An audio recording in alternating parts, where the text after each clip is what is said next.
Welcome to another episode of CCSD Earth Science.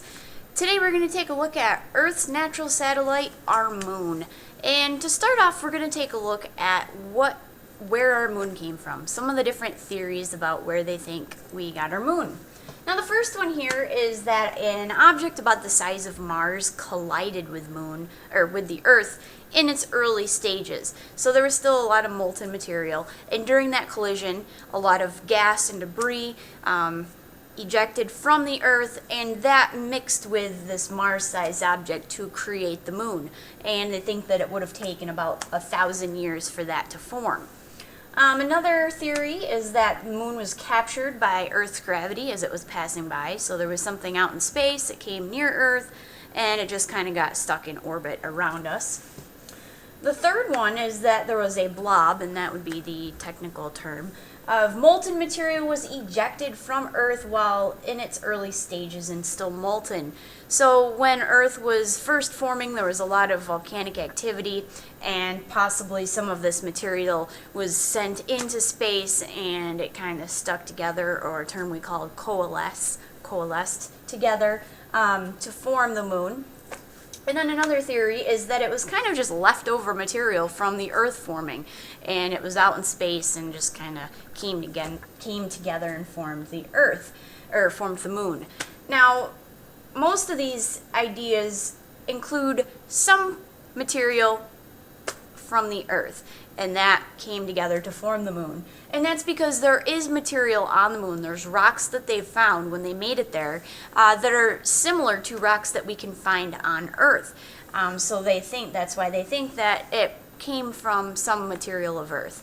There's actually a specific rock called anorthosite that they found on the moon, and there are different places around Earth that we can find it, and one of them is actually in the Adirondack Mountains right near us. They have found anorthosite, so there's rocks similar to the moon right very close nearby.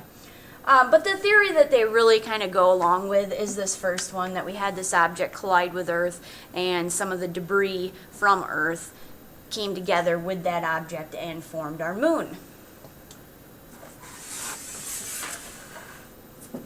Now, how the moon moves. There are a few different things to go along with the moon's motions. The first one is the synodic or lunar month.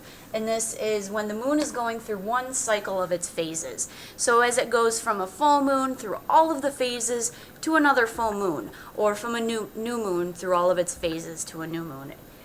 Just that complete cycle of phases. And that takes about 29.5 days. All right.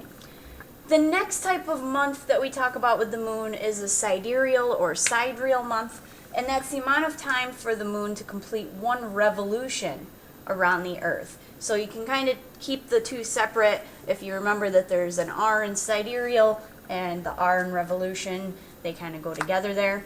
And that takes 27.3 days. So it actually takes less time for the moon to go around the Earth once than it does for it to go through all of its phases.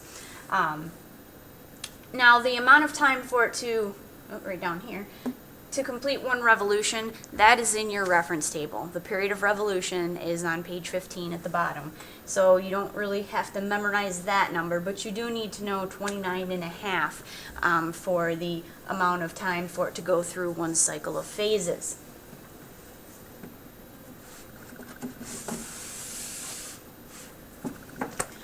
Now, something else that we talk a lot about with the moon is something called synchronous rotation. And it's meaning the same side of the moon always faces Earth.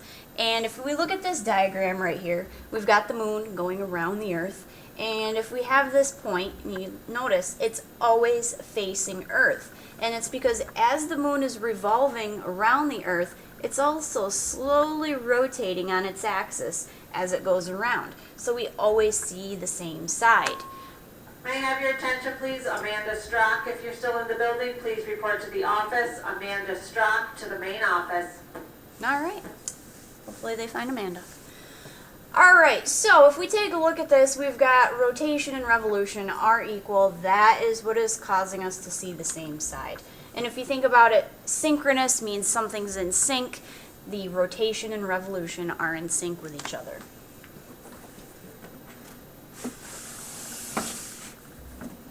Now, something we're a little more familiar with are the phases of the moon. I'm sure you guys have heard of full moons and new moons and crescents and things like that. But we're going to get into the specifics of each phase here. Now, the phases of the moon are caused by the moon revolving around the Earth.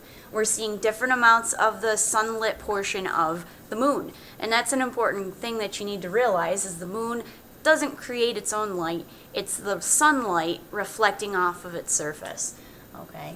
Now there are two main phases that we talk about, or parts of the phases. We've got waxing, which is when the moon gains light on the right. Okay, we're gaining light, it's getting more and more visible on the right side.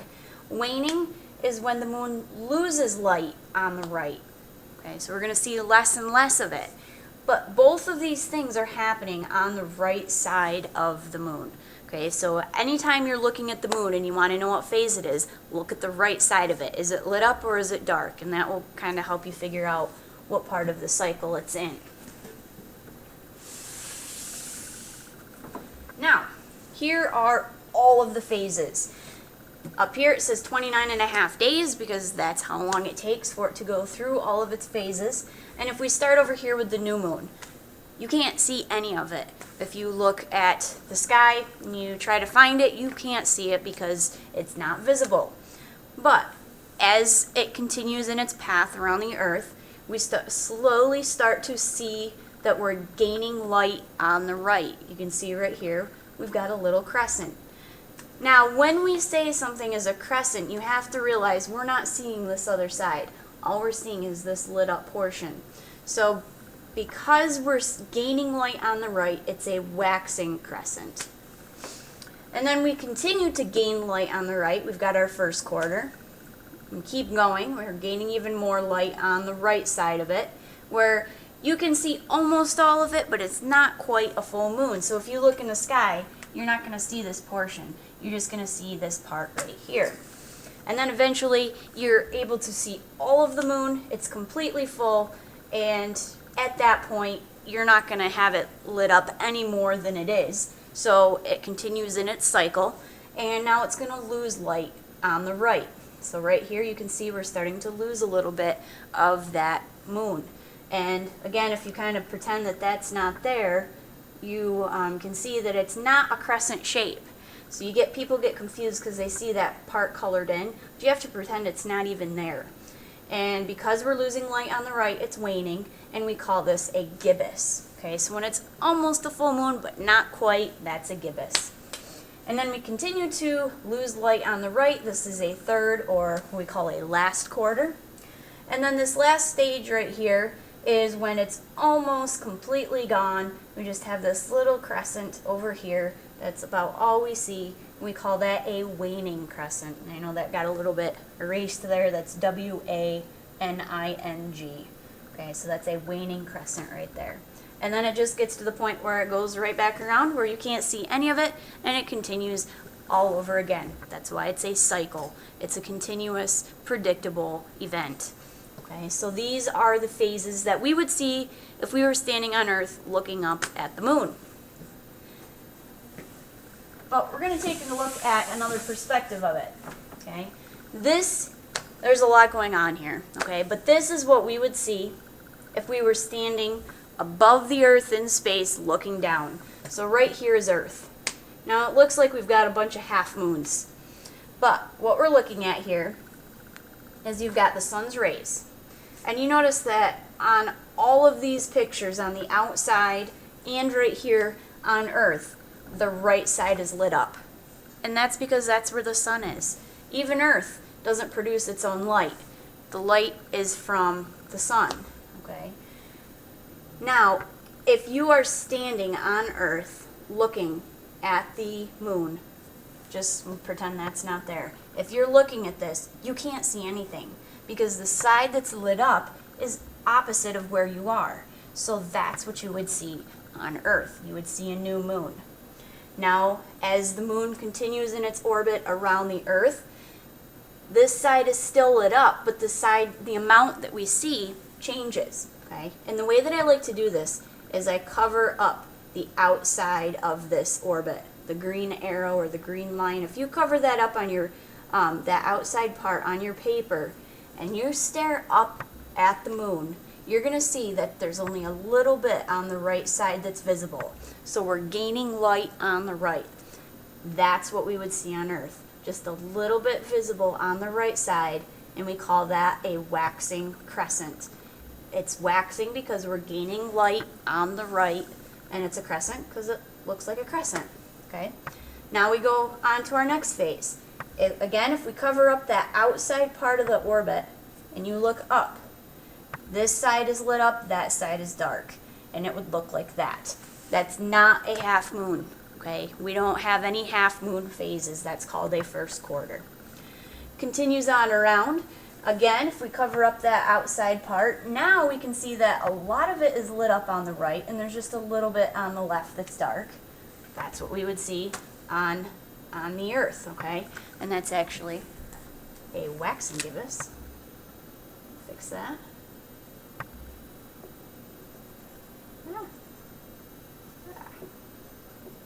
There we go. A waxing gibbous. Sorry about that. So we're gaining light on the right, and it's almost lit up, not quite a full moon. Now, standing here, looking at the moon, and you can see all of it now. Because if you cover up that outside portion, all you're seeing is the lit surface of the moon. That's where you get your full moon from. Again, you can't see any more than that, so we're going to start to lose light.